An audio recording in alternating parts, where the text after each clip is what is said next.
अस्सलाम वालेकुम viewers, welcome back to Usma Rizwan kitchen. आज मैं बना रही हूँ कम बजट में हड्डियों का सालन, जो कि पाए के सालन की तरह टेस्टी होता है। वीडियो को लाइक लाजमी कीजिएगा। बीफ की हड्डियाँ ली हैं 1 किलो।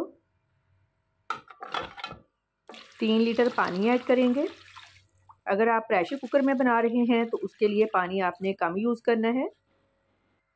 2 मीडियम साइज़ के प्याज ऐड करेंगे। 2 टेबलस्पून लहसुन अदरक पेस्ट, 1 बड़े साइज़ का टमाटर, 4 लौंग, 2 बड़ी इलायची, 1 दालचीनी स्टिक, नमक हाफ़ टेबल स्पून या फिर टेस्ट के मुताबिक, लाल मिर्च पाउडर 1 टीस्पून, कुटी काली मिर्च हाफ़ टी स्पून, हल्दी पाउडर 1/4 टीस्पून, धनिया पाउडर 1 टीस्पून। स्पाइसेस आप अपने टेस्ट के हिसाब से कम या ज़्यादा कर सकते हैं। कवर कर दें। ढक्कन पूरी तरह से कवर नहीं करना। जब इसमें उबाल आना शुरू हो जाएगा फिर ये उबल कर बाहर नहीं आएगा। पहले फ्लेम लो रखेंगे, जब उबाल आ जाए फिर फ्लेम मीडियम कर देंगे। ये देखें पकना स्टार्ट हो गया है। अब ये उबल कर बाहर नहीं आएगा। 1.5 से 2 घंटे लग जाएंगे इसको पकने में। दरमियान में चेक करते रहिएगा। इसको पकते हुए तकरीबन 1.5 घंटा हो गया है। बड़ी हड्डियों के साथ जो जेली टाइप बोटी थी वो अलहदा हो गई है। इसका मतलब है हड्डियां पक गई हैं। जो बड़ी हड्डियां हैं इससे रोगन निकाल लेंगे। ये देखें अंदर तक पक गया है। बड़ी आसानी से रोगन बाहर आ गया है।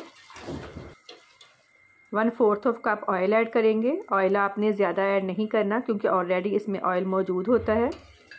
3 से 4 मिनट तक अच्छी तरह से भुनाई करेंगे।